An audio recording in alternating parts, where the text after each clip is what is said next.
احب اعرف بس سامعيني كويس؟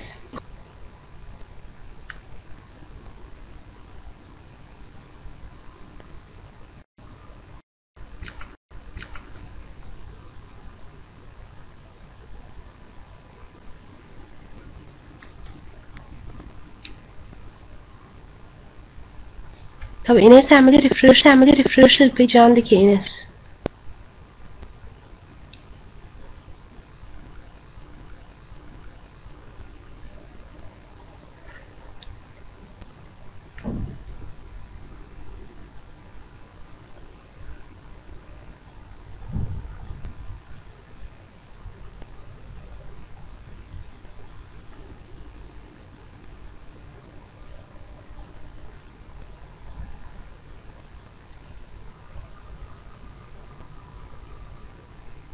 الله يخليك يا احمد.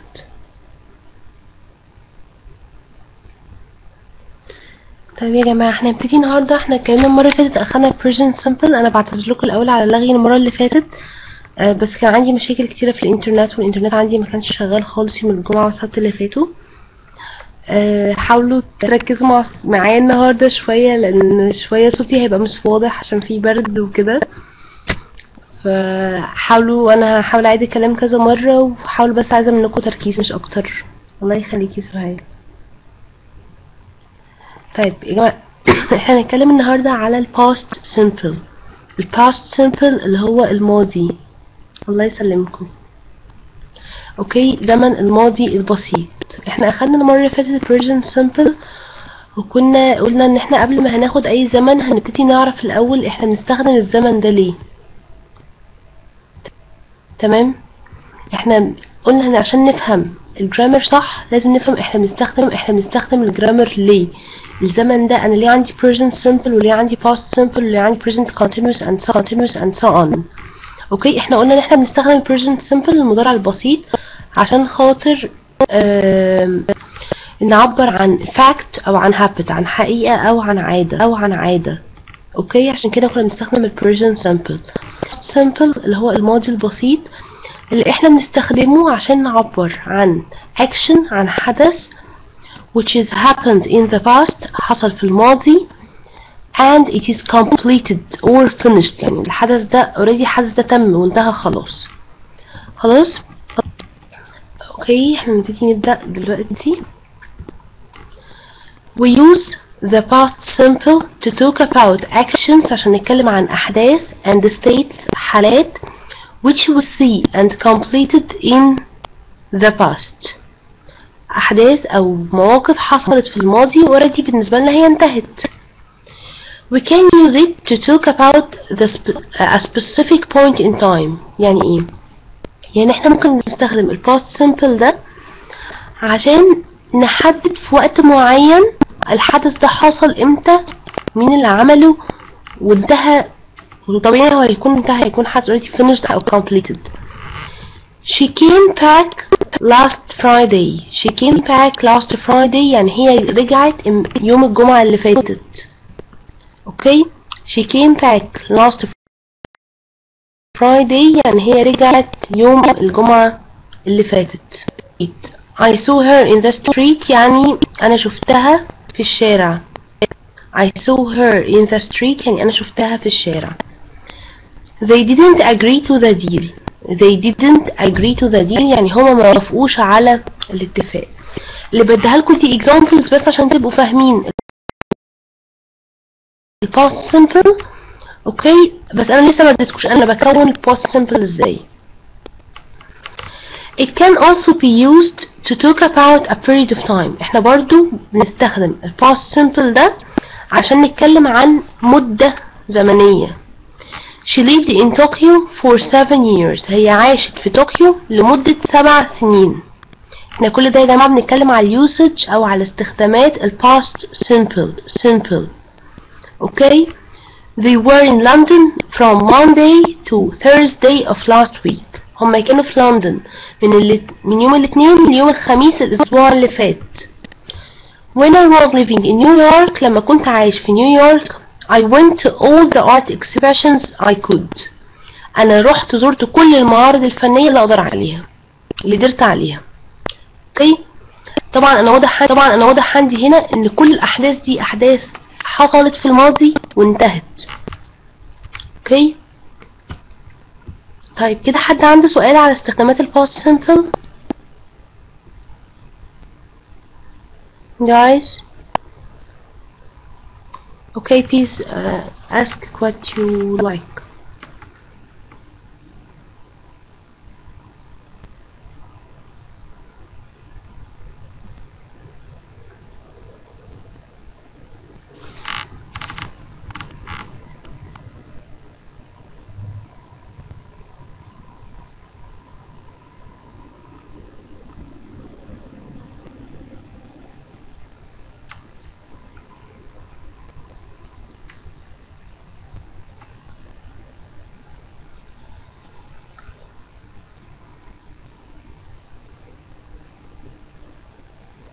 اوكي انا هقول لكم الكيوردز اللي لما بنشوفها دي هنقولها البوينت الجايه.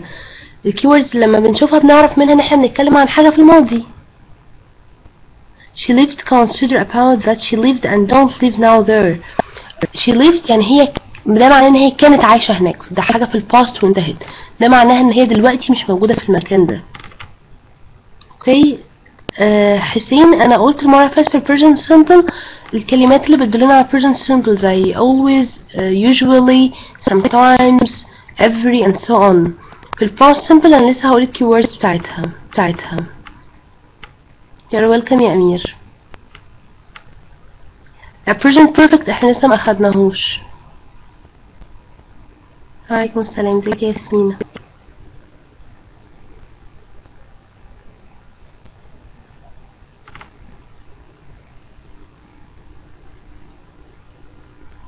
لا يا ياسمين احنا لسه بادئين ما بقالناش كتير.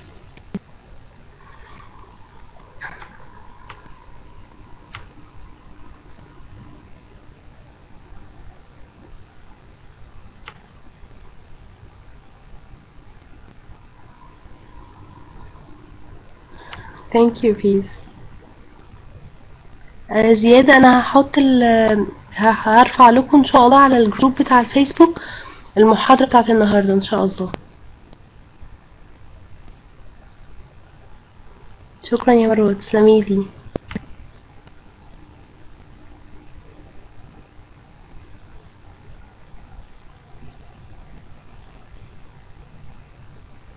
هي اخر محاضرة في الكورس بكرة يا بدر.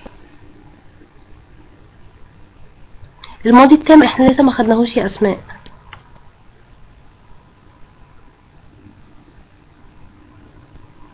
طيب اعتقد مفيش اسئله على الجزء ده. احنا هنبتدي ناخد دلوقتي بقى الاكسبريشنز اللي بتعرفني ان احنا هناخد present ان ده past simple او ان ده زمن ده past simple.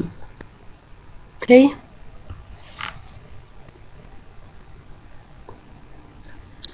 okay we will often find the past simple used with time expressions such as these. اوكي often يا جماعة هي ممكن تنطق often صح و often صح. both of them are right. اوكي yesterday يعني امبارح او الامس. 3 weeks ago يعني او كلمة ago عامة يعني فاتت او مضت. last year برضو. in 2002 طبعا هو ده تاريخ قديم حاجة في الباست. from March to June من مارس ليونيو. for a long time منذ زمن بعيد.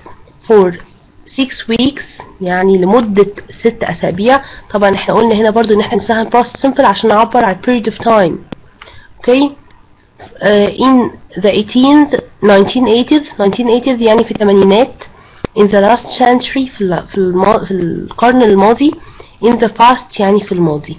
اوكي انتوا الثلاث كلمات الأساسيين yesterday و last و ago. yesterday last ago دول 3 keywords الأساسيين عندنا اللي بيعبرونا عن حاجة حصلت في الماضي. اوكي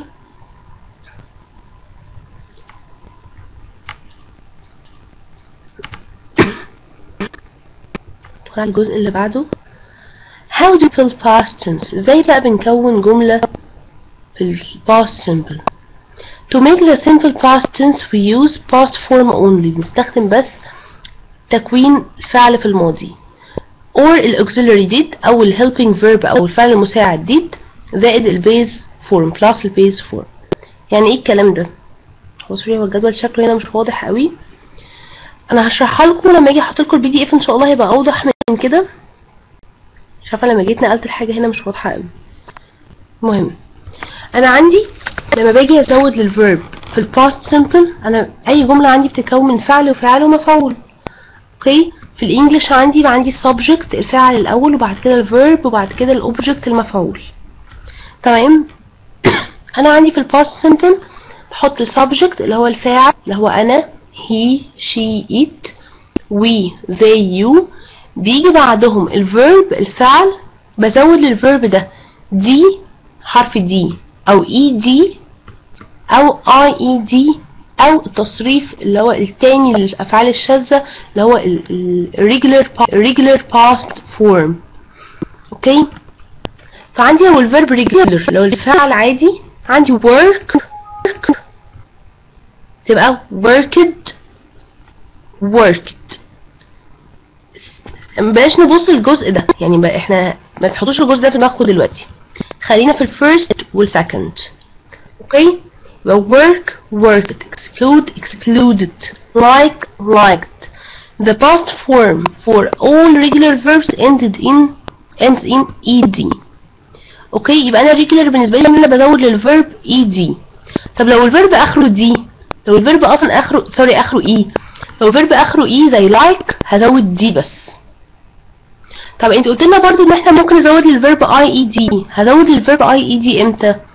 لو الفيرب اصلا اخره واي، اوكي، وقبل الواي دي في حرف consonant. حرف consonant يعني ايه؟ يعني حرف ساكن. اوكي، زي مثلا study اخرها دي واي، هعمل ايه؟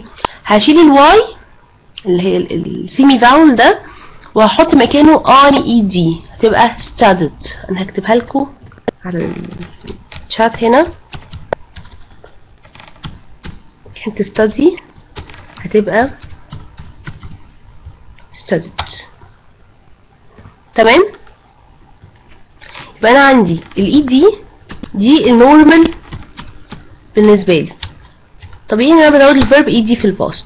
طيب بزود له دي امتى؟ لما بيكون الفيرب ends with e، لما بيكون الفعل اصلا اخره e. طيب قلنا بنزود الاي اي دي لو الفيرب عندي ends with consonant ساكن plus y، هعمل ايه؟ امات الواي هشيل الواي واد اي اي دي زي الاكزامبل اللي انا وريته لكم. اوكي،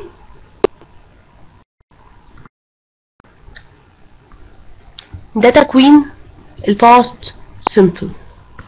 في حد عنده مشكله في الجزء ده ولا واضح؟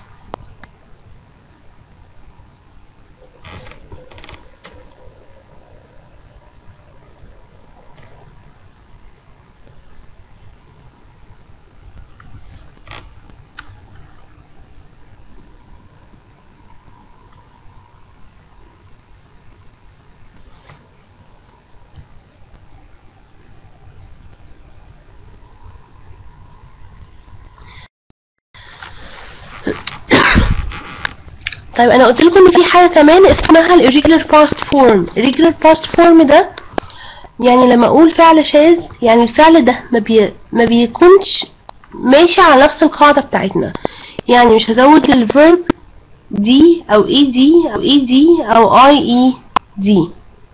love تبقى loved. اوكي، يعني مش هزود الفيرب ولا دي ولا اي دي ولا اي اي دي. زي ايه مثلا؟ عندي go الباست بتاع go went. اوكي، عندي ate هكتبها لكم eat الباست بتاعها ate. برافو عليكي بيس. cut عندي put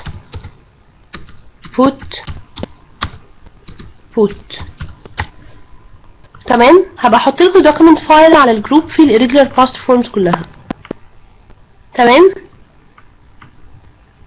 قبله حرف متحرك الواي لو الحرف لا باي بوت هي باي ده التاني حرف ده vowel letter.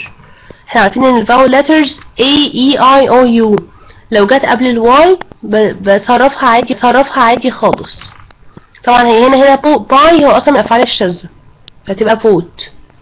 اوكي. لكن عندي قلنا study مثلا او try اللي هي حاول هتبقى tries.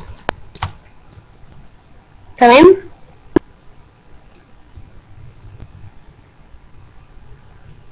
برافو عليكي. عشان ايه هنا the vowel letter فجت قبل الواي فهزود ed. الحروف الساكنة عشان في جست 74 بعتلي بيقولي ايه الحروف الساكنة. لا انا هقولك الاسهل ايه هما الحروف الفاول. الحروف الفاول ال A E I O and U دول الفاول letters دول الفاول letters ال A وال E وال I وال O وال U.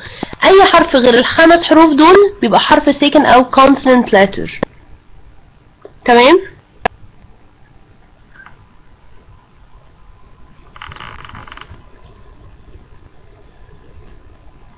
حد عنده مشكلة في الجزء ده ولا تمام؟ تمام. اللي عنده سؤال بس يبعتلي، يعني مش كلكم تقولوا تمام، اللي عنده بس سؤال يبعت.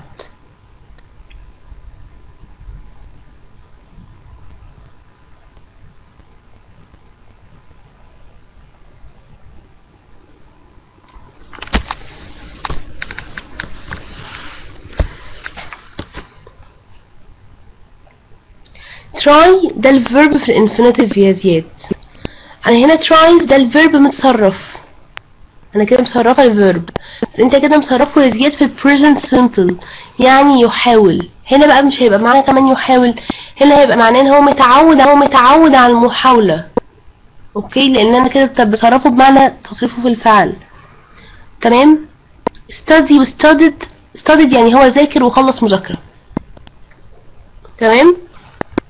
you're welcome يا زياد. برافو عليك يا منال. صح. he or she tries. احنا كده يا منال بنتكلم في present simple ان he او she او it بيزود الفيرب s او es او is في present simple. لكن في الباست القاعدة سارية على كل السبجكت زي بعض. تمام.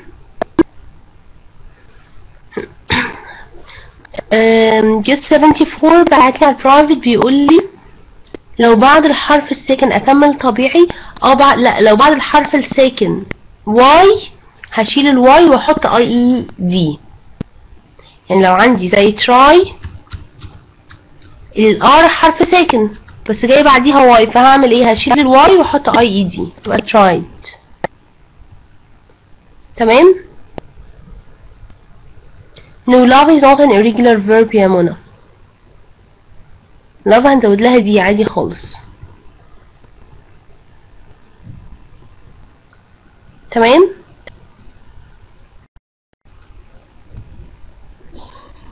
اوكي.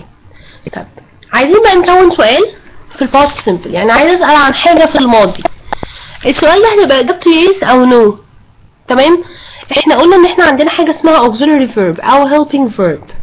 عندي في الماضي ان بسأل عن حاجة في الماضي بستخدم did. هي did اصلا الماضي بتاع كلمة do بتاع فعل do. اوكي. do did done. بس انا بستخدم did as a helping verb كفعل مساعد بيساعدني ان انا اعمل جملة استفهامية او جملة منفية. في ال present simple كنا قلنا المرة اللي فاتت ال helping verb بتاعي does او do or does مع he و she و it و do مع I we و they we you. عندي هنا في ال past simple بستخدم مع كل الضمائر did. بعمل ايه؟ بحط did في اول السؤال وبعديها السبجكت وبعدها الفيرب في الانفينيتيف وبعدها الفعل بحطه في المصدر.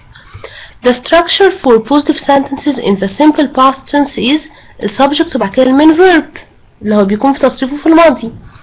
The structure for negative sentences in the past tense is subject الفاعل زائد الاوكسيلري فيرب اللي هو did زائد not زائد المين فيرب برجع الفعل للانفينيتيف. يعني بقول I didn't eat apple. I didn't eat apple. أنا دي جملة منفية، أنا ما أكلتش تفاح. طب لو أنا عايزاها positive sentence هقول إيه؟ I ate apple. ate هتبقى ate الماضي بتاع eat. تمام؟ طب في الquestion بعمل إيه؟ The structure for question sentence in the past simple أو simple past tense is الauxiliary did، بحط did في أول الكلام زائد السبجكت اللي هو الفاعل زائد المين فيرب. فأنا عايز أسألك بقولك أنتي كلتي تفاح، فأقولك did you eat apple؟ تمام؟ هنا the auxiliary verb did is not conjugated. It is the same for all persons. يعني هي مش زي في present simple بتبقى do does ليهم he و she و it و she و it و do I you they you. لا هنا did مع الأفعال كلها زي مع الضمائر كلها زي بعض. I did you did he did and so on. And the base form for look at these examples with the main verb go and work. هنا بقول I did, you did, she did, we did you, did they. ده في الquestion. تمام. بقول I went to school. I went to school. You worked very hard. She didn't go with me. هي ما راحتش معايا. We didn't work yesterday. احنا ما اشتغلناش امبارح. Did you go to London? انت بتروح لندن؟ انت رحت لندن؟ Did they work at home؟ هما اشتغلوا في البيت. اوكي، يبقى انا كده بقول ان دي شكلها ثابت ما بيتغيرش مع تغيير الضمير.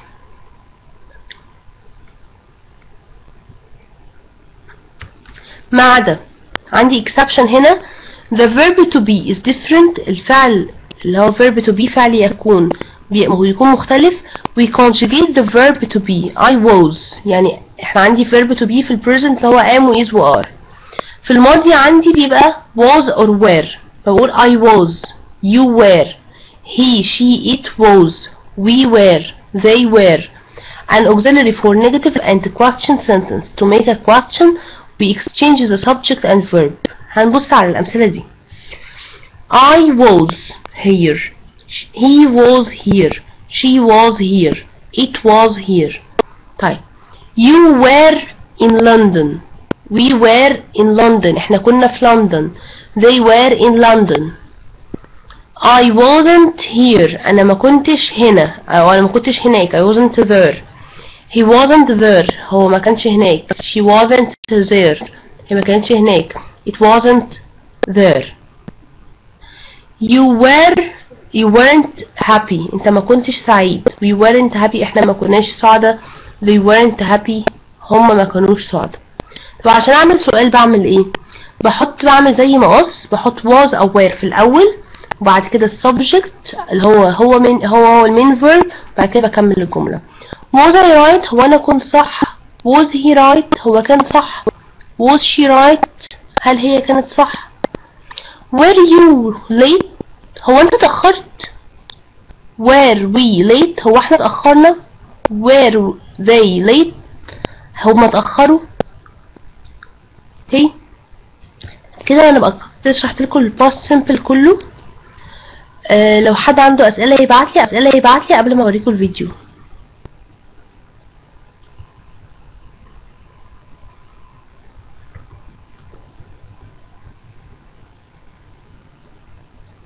guys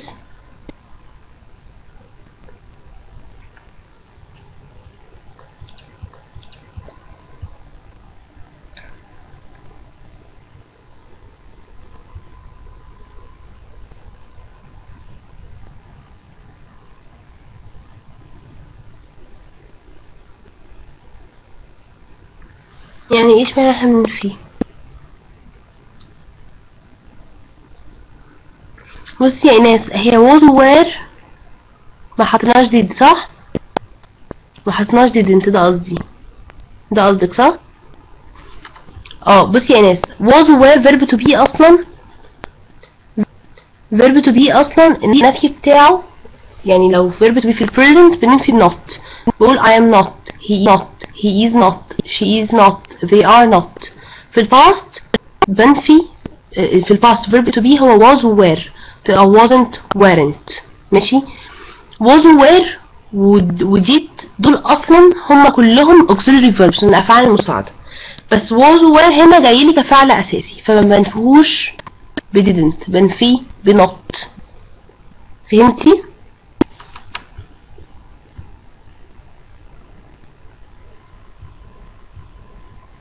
هيا ايناس try. انا try بالنسبه لي في ال present simple بزود لها اس او اي اس او اي اس، في ال past بزود الفيرب دي او اي دي او اي دي.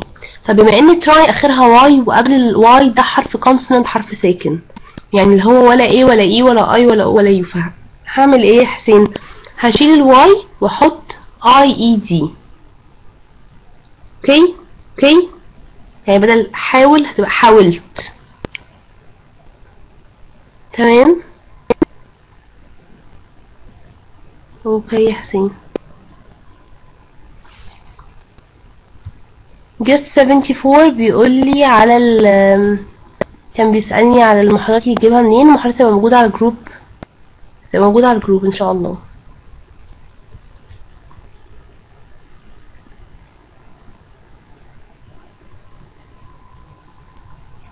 تمام. طب اشغل لكم الفيديو نشوفه، اللي عنده اسئله يحضرها لي بعد ما نشوف الفيديو ان شاء الله.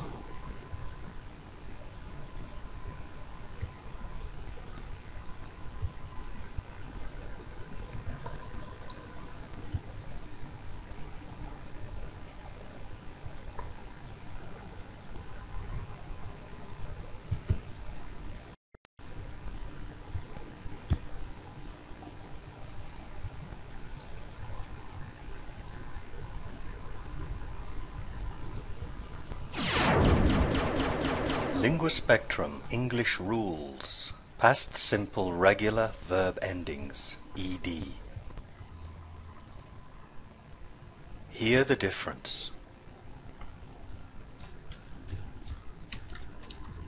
Voiced and unvoiced sounds in English. Some sounds in English are voiced.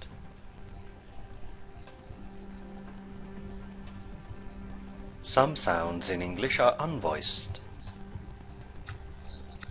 Voiced means that when you say the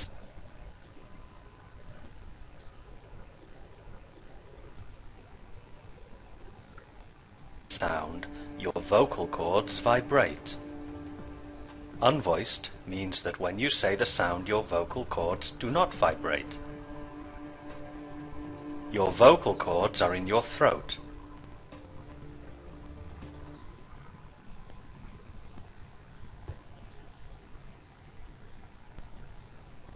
You can feel the vibration of your vocal cords when you say a sound. Put your fingers gently on your throat as you say a sound. Try it. Put your fingers on your throat like this. Now say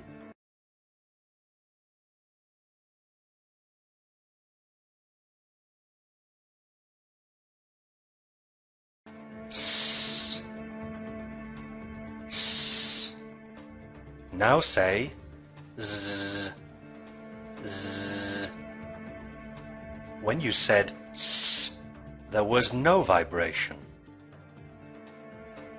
When you said Z, there was a vibration. Now say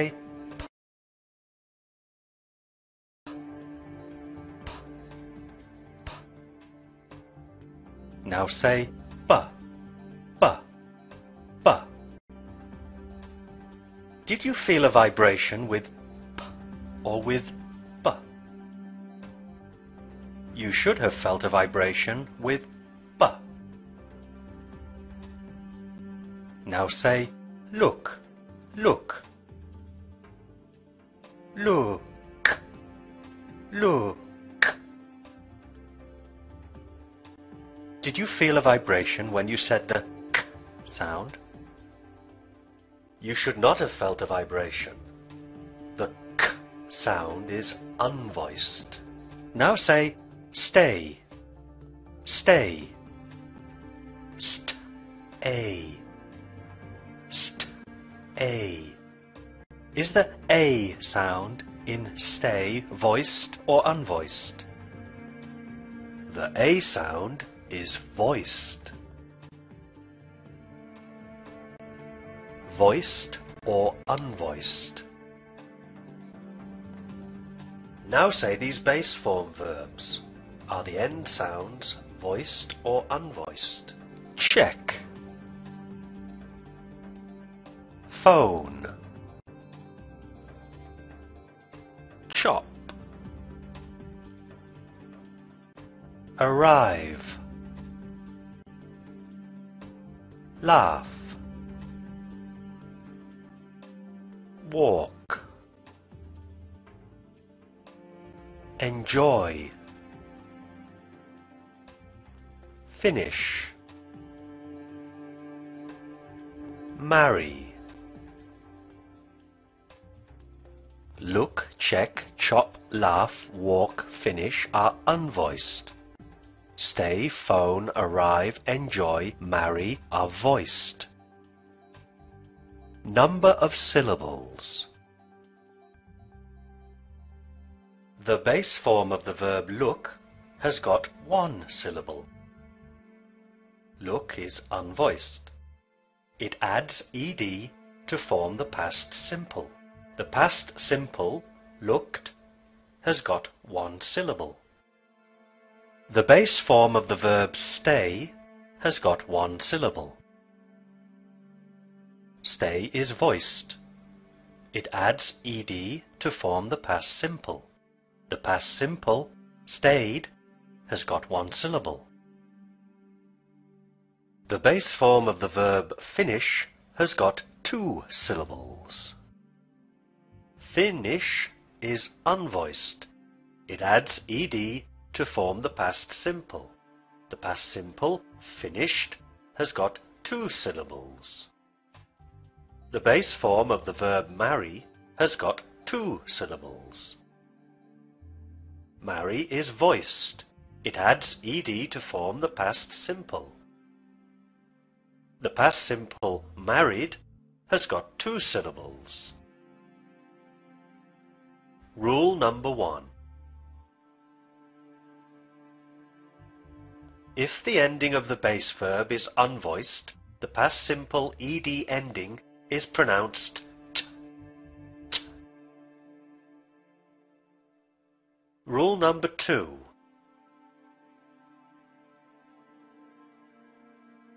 If the ending of the base verb is voiced, the past simple ed ending is pronounced d, d. The id sound. There is one other sound we use for the past simple regular ed. Ed can also be pronounced id. Decide if the end sound in decide is an e sound or a d sound. Yes, it's the d sound, just like the last sound in need. In the word dedicate, is the last sound a t or an a? It's a t sound. Dedicate. In regular verbs, we add ed to form the past simple. Decide becomes decided. How many syllables are there in decide? There are two syllables in decide. How many syllables are there in decided? There are three syllables in decided. Dedicate becomes dedicated. How many syllables are there in dedicate? There are 3 syllables in dedicate. How many syllables are there in dedicated? There are 4 syllables in dedicated. Rule number 3. If the base form of the verb ends in the d or t sound, not letter, the past simple ed ending is pronounced id, and we add another syllable.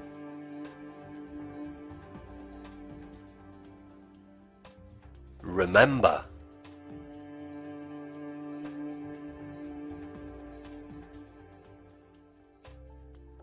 Only verbs ending in the d or t sound, not letter, add another syllable in the past simple.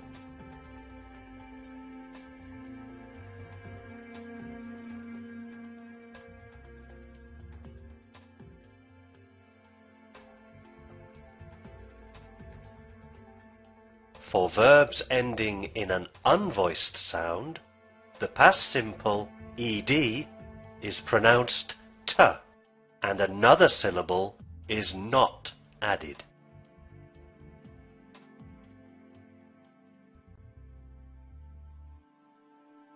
For verbs ending in a voiced sound, the past simple ed is pronounced d, and another syllable is not added.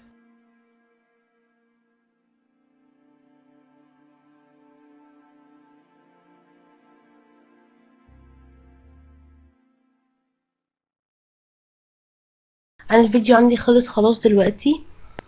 الانترنت فيه ضعف شويه اليومين دول، في فعلا مشكله في الانترنت عند معظم الناس، ودي كانت شكوى عامه من ناس كتير اشتكوا منها. ما تقلقوش من موضوع الفيديو ده، انا هحط لكم الفيديوز كلها على الجروب على الفيسبوك ان شاء الله دلوقتي، تقدروا تشوفوها في اي وقت، مفيش مشكله. اوكي، الفيديو ده مختلف شويه عن الفيديوز اللي انا وريتها لكم قبل كده. سوري يا جماعه، انا اسفه. الفيديو ده مختلف عن الفيديوز اللي انا وريتها لكم قبل كده، لان ده شويه بيعرفني النطق اكتر من هو بيشرح لي القاعده بتاعه الجرامر اللي انا بتكلم عنها. يعني هو كان عايز يعرفني هنا ايه، كان بيعرفني مع يعني ايه عندي syllable، يعني كلمه ليها كم مقطع. عندي verb مثلا زي verb eat، verb ده ليه مقطع واحد بس، هو الverb صغير. read ليه مقطع واحد، لكن مثلا verb زي verb interest مثلا، او interesting او interested، بنطق الفيرب على كذا مقطع. ده اللي هو كان عايز يفهمه لي، كان عايز يقول لي انا لما بزود الدي او الاي دي او الاي اي دي بنطقها ازاي. understand understood. اوكي، هتلاقي هنا ده verb which has 2 syllables. فانا عايزاكم تسمعوا الفيديو ده كتير، وانا هحاول احط لكم على الجروب verbs فيديوز من نفس التايب ده، من الحاجات اللي تعرفكم الجرامر، اي حاجه على الفيرب هنطقها ازاي. تمام، فانا في 2 فيديوز تانيين انا المفروض ان انا اخليكم تتفرجوا عليهم دلوقتي، عشان مشكله الانترنت دي، والانترنت ضعيف. انا هحاول احط لكم على الجروب حالا ان شاء الله، وادخلوا اسمعوهم. انا عايزه بس لو حد عنده اي اسئله عن الجزء اللي احنا خدناه في الباست سيمبل يا ريت تقولوا لي عليها دلوقتي.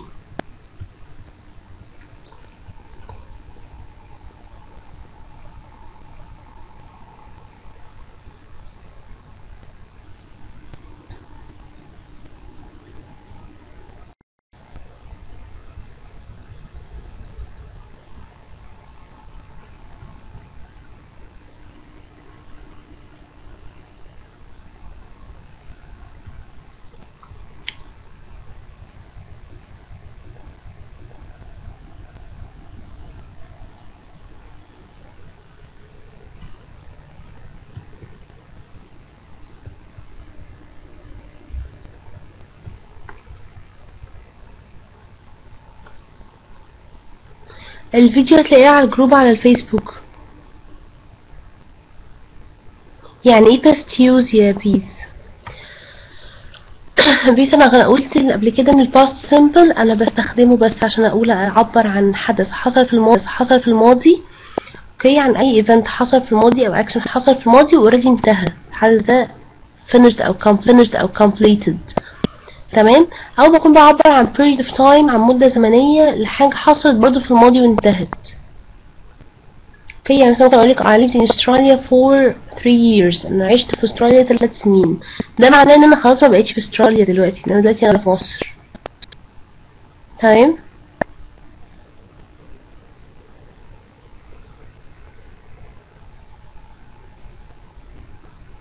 هحطلكوا على الجروب يا عمرو كل الويب سايتس وكل الجروبس اللي انتوا عايزينها.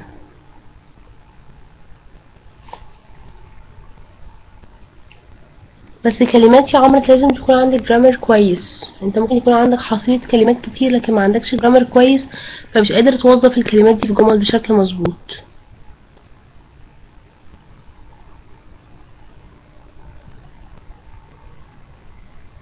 بيبقى فيه specific time، لازم يكون فيه specific time. يقولك I studied English yesterday، انا ذاكرت انجلش امبارح، فانت كده عارفة ان انا خلصت مذاكرة انجلش امبارح. اسماء المشكلة في ان انتي تبقي بتذاكري جرامر ومش عارفة تستخدميه عشان ما بتذاكريش اليوسج بتاعة التنس، ما تبقيش عارفة استخدام الزمن ده امتى.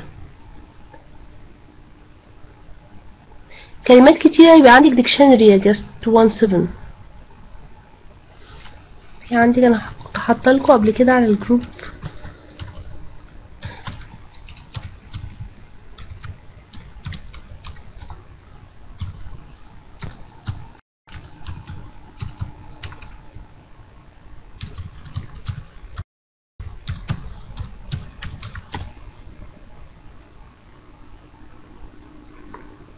لا I have done، يعني ده انت بتستخدمي زمن تاني اسمه present perfect، المضارع التام، الماضي التام سوري، المضارع التام.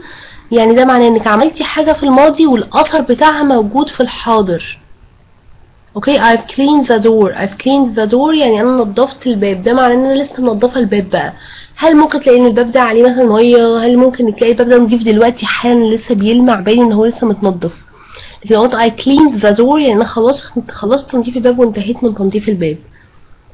اوكي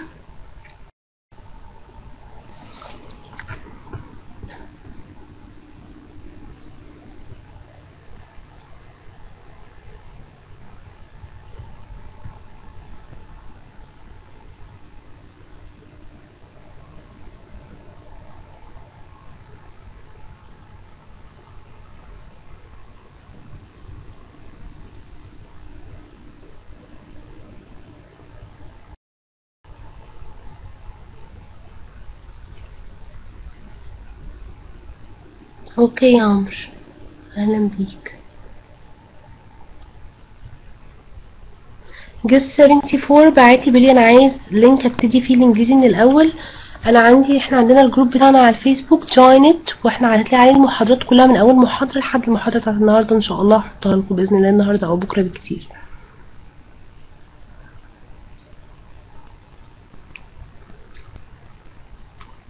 حد عنده اسئله تانية عن الباست سيمبل؟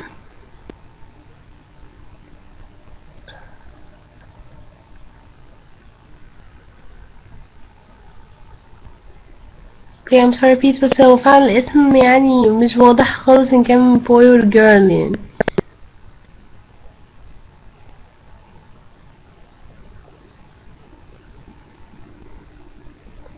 Best to put yesterday in the first of the sentence or in the end.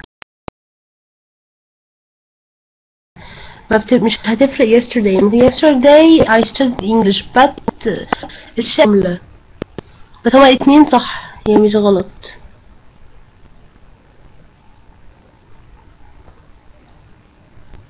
What is this أحمد كمال؟ ريما أنا already قلت I have done and I did حاجة أنا عملتها في الماضي وانتهت. I have done حاجة عملتها في الماضي والإفكت بتاعها موجود عندي في الحاضر. I have done the present perfect. I did the past simple. بكرة آخر محاضرة، بس الحقيقة أنا مش هحدد دلوقتي إن كنا هنعمل مستوى جديد امتى او ان كنت هكمل او ان كنت هرجع اعيد لكم تاني، هعيد تاني اللي احنا اخدناه. انا الفتره دي بس مشغوله شويه وعندي حاجات كتيره، فهتعدي الفتره دي وهحدد لكم ان شاء الله اكون معاكم تاني امتى. يا لينجوا سبيكترم حلوه قوي يا انجيل احمد. I know it. كويس.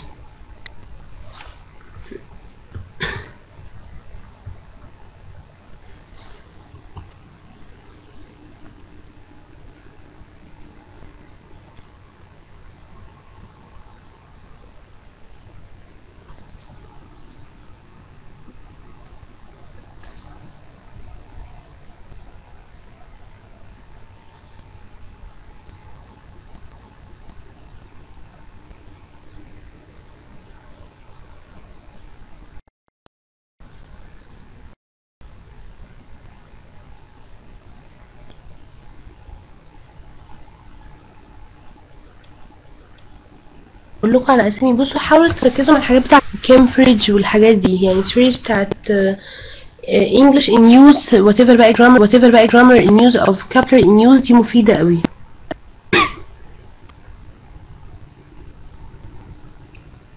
في grammar in use حلوة قوي، وهتلاقوه موجود منه مستويات كتيرة، يعني هتلاقوا منه ال beginners وال advanced level وال intermediate. انا بفضل بصراحة اجيب كتب الجرامر، بجيب الادفانسد، يعني حتى لو الليفل اللي معايا صغير، لما بتذاكر من حاجة اكبر بتحصل كمية اكبر من المعلومات. grammar in use حلوة اوي، vocabulary in use حلوة اوي.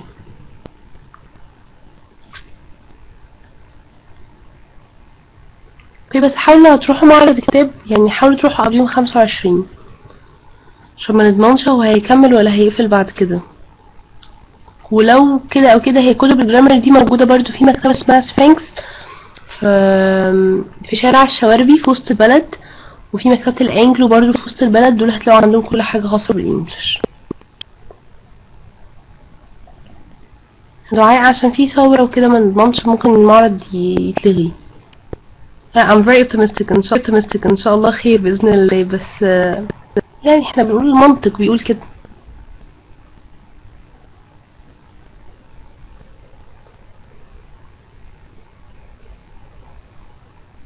ان شاء الله هيسترها بإذن الله.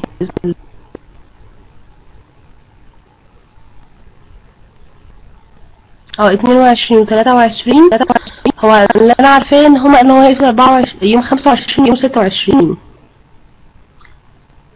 انجلش نيوز ده بتاعت موجودة في كل حتة في العالم، يعني موجودة في كل مكان وعلى حسب سعر البلد بقى. انا مش عارفة في كل بلد ثمنها كام بصراحة. ان شاء الله كل حاجة هتبقى بخير بإذن الله. as Bob Marley said.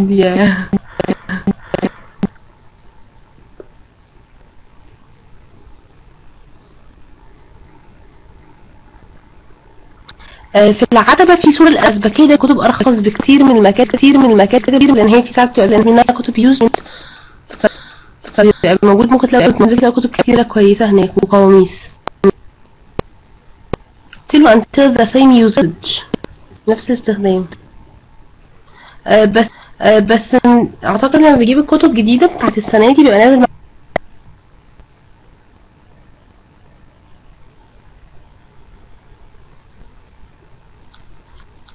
عفوا يا مواد.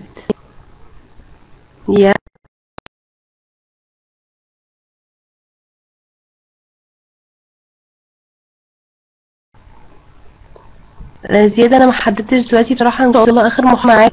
باي ذا واي، انا بتاعنا على الفيسبوك هتلاقوني معاكم على طول. اللي عنده اي مشكلة في اي حاجة يبعت لي يسألني عليه، اي حاجة يبعت لي.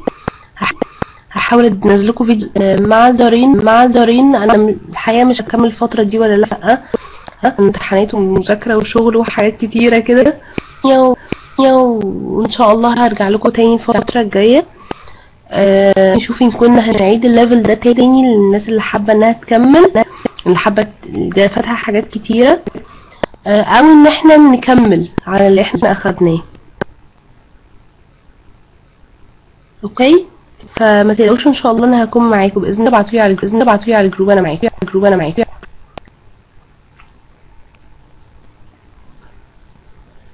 improve speaking. I'll try اسمع. I'll do my best ان شاء الله. انجينير احمد، اسمع انجلش سونجز كتير،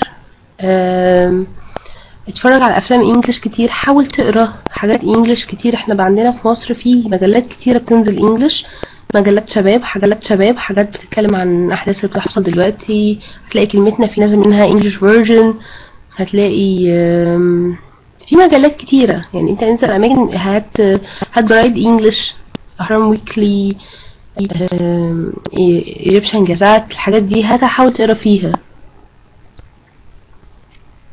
بلاش كتب كبيرة عشان ما تتعقدوش في الأول، يعني حاولوا تشوفوا الحاجات الصغيرة.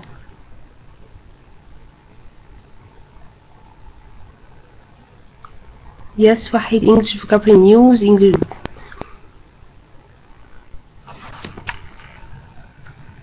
Yeah, it's fine. It's very fine.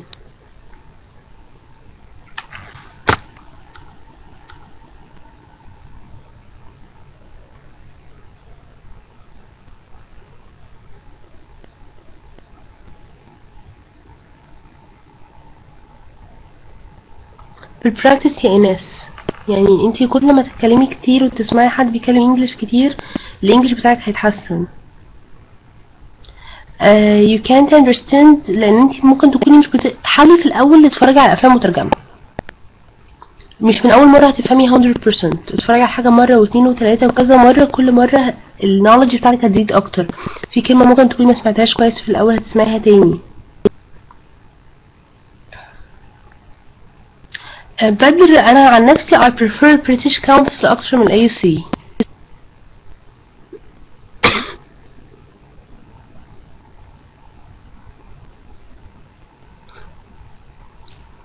for me I like British English not American English. والAUC بيتعاملوا بالبروجرام بتاعهم، نظامهم احسن، منظمين اكتر، والماتيريال بتاعتهم كويسه. بليز اي كلمة جديدة تقابلها اكتبها، طلع معناها. انت اعمل لنفسك زي جلاسري كده، اكتب فيه كل كلمة جديدة بتسمعها اكتبها واعرف وطلع معناها، اكتبها وطلع معناها. هتكتشف ان انت في الاخر بقى عندك حصيلة كلمات كويسة. اقرا فيها، لو قريتهم كل يوم هتلاقي كلمات هتثبت في دماغك. بيرنت حلو، بس بيرنت بيعتمد على spoken English اكتر من written English. يعني بيعلمك تتكلم انجلش كويس لكن مش تكتب انجلش كويس، بيعتمد على الكونفرزيشن اكتر. وبيرنتس بيستخدموا American English not British English. I prefer British Council. yeah. طب اوكي وحيد، add it on the group، حطه على الجروب. لا خليها على الجروب على الفيسبوك احسن عشان يبقى عدد اكبر. يعني احنا هنا 45 واحد على الجروب احنا 700 وشوية، فاللي على الجروب ممكن الناس كلها تقدر تستفيد منه. اوكي I'll try to 17. I'll try ان انا كل يوم احط لكم كلمات جديدة.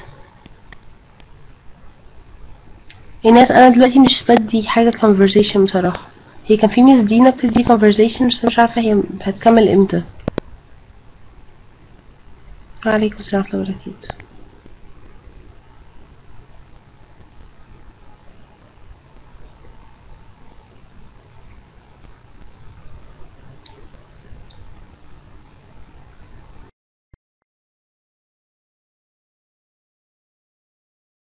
انا قلت بريتش كونسل، معهد بريطانيا للريتا.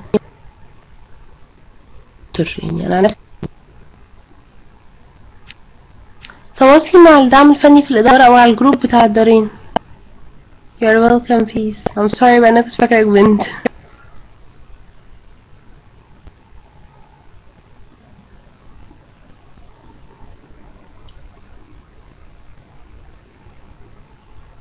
بس يا جماعة أنا عايزة أقولكوا على حاجة. أنا مش عايزاكم إنكم to pay a lot of money إنكم تروحوا British Council وانتوا لسه beginners. حاولوا تطوروا نفسكم انتوا الأول، ذاكروا انتوا مع نفسكم انجلش وتشوفوا فيديوز كتيرة انجلش. اليوتيوب عليه الاونلاين كورسز موجودة كتيرة قوي. لو اي زمن انت مش فاهمه ودخلت كتبت على جوجل اللي انت عايزه هتلاقوا كل اللي انتوا عايزينه على الانترنت. حاول تروح لما تيجي تروح مكان تاخد فيه كورس، روح وانت مستواك ادفانسد شوية، بحيث انت توفر وقت وتوفر فلوس ما تزهقش. تمام؟ فحاولوا انتوا تجتهدوا مع نفسكم الاول. انتوا اكيد معظمكم مش صغيرين، تقدروا يعني يشوفوا السيلف ليرنينج او الاي ليرنينج، اتعلموا كتير لوحدكم. وبعد كده اللي عايز يسأل في حاجة هتلاقوا ناس بتساعدكم على الانترنت، وهتلاقوا جروبس كتير بتتعلم اونلاين. دوروا الاول على المعلومات انتوا بنفسكم، مش لازم يكون في مدرس بيقول لكم اعملوا كذا واعملوا كذا. اوكي؟ انت عشان تاخد كورسز في البريتش كونسل او في الاي سي او وات ايفر هتاخد وقت طويل قوي، اتليست سنة ونص، سنتين. لو ما داومتش على الحضور والمذاكرة and so on هتبقى اكنك رميت فلوس في الارض وضيعت وقت على الفاضي. حاولوا تذاكروا لوحدكم، حاولوا تجيبوا كتب وتقروا وتذاكروا، قووا نفسكم بحيث انك لما تروح تبقى المدة اقل، ما تزهقش. صح يا اسلام؟ برافو عليك. اهم حاجة يكون عندك عزيمة، بس انت تكون عارف مقتنع باللي انت بتعمله. لكن احنا طبعا احنا رحنا مدارس طول عمرنا بنروح المدرسة، ومحدش فينا يعني مش المدرسة اللي عملت كل حاجة. لا، هو مش اصعب، احنا بس الفكرة ان احنا عايزين حد يقولنا ايه، اعمل كذا، فين الهومورك، فين الاساينمنت. لما بتدور على المعلومة انت يا بدر بنفسك بتثبت في دماغك اكتر من لما حد يقولها لك. برافو عليك يا اسلام، برافو عليك. اسمع حاجات انجلش كتير وتكون مكتوبة. يعني لما تيجوا دوروا على اليوتيوب على songs، دوروا على اليوتيوب على songs with lyrics. songs with lyrics يعني كلمات اغاني مكتوبة الليركس بتاعتها، الكلمات بتاعتها، فهتسمع وتقرا الكلمات. فالكلام كده هيثبت اكتر. ايه الاسم ده؟ مش فاهمه. اوكي يا اسلام، حط اللينكس كلها اللي انت عايزها على الجروب. اهم حاجه بس ما حدش يكتب اي كلام بالعربي على الجروب، ما حدش يحط حاجات برايفت على الجروب. حطوا حاجات تنفعنا كلنا بس، يعني حطوا حاجات ان انجلش وحاجات تنفعنا كلنا. بلاش اعلانات، يا ريت يا جماعه بلاش حد يبعت لي فريند ريكوست ارجوكم، عشان انا مش بحب احرج حد، يعني مش عايزه اعمل حد اجنور، بس يا ريت بلاش حد يعمل لي يبعت لي فريند ريكوست. الجروب هيبقى كافي جدا ان انا اتواصل معاكم كلكم. ماشي يا اسلام؟ انا بعرف الناس الجديده.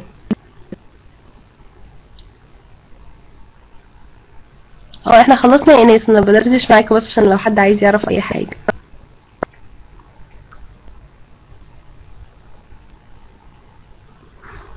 ماشي يا اسلام.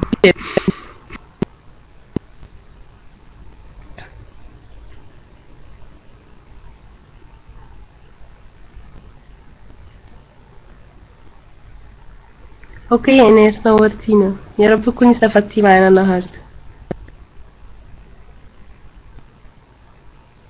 الله يخليك شباب، احنا خلصنا. لو حد عنده اي سؤال يبعته بقى دلوقتي عشان نمشي. المحاضرات اللي فاتت كلها هتلاقيها موجودة في دوكيمنت فايل على الجروب، هتعملها داونلود بس.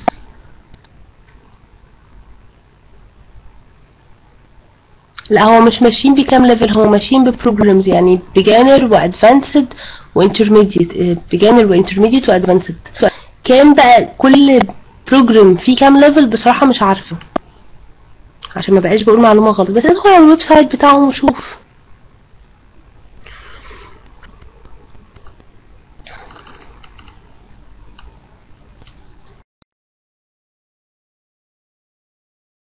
ان شاء الله يا حبيبتي، ربنا يخليكي. ربنا يفرج. شكرا يا حسين، شكرا، ربنا يكرمك. انا حطيت لكم الفيديوهات على الجروب. اوكي، بقى معاكم بكره ان شاء الله الساعه 8:30. اوكي، فاستنوني بكره ان شاء الله، اخر محاضره باذن الله بقى معاكم. عفوا يا دعاء. you're welcome يا وحيد، واجب عليا ان شاء الله. اشوفكم على خير بكره يا شباب ان شاء الله. الجروب يا جماعه، اللينك بتاع الجروب ممكن حد يحطه؟ Yeah, does she have children? It's nice. صح؟ هل هي عندها اطفال؟ انت كده بتتكلم عن حاجه في present simple. اوكي. يس ياسر.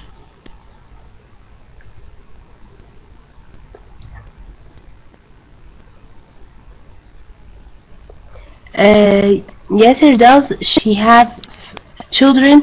تبقى yes she have. sorry yes she has.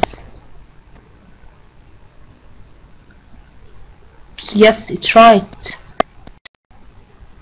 عشان انا have ده verb في الانفينيتيف بسأل بيه. اوكي.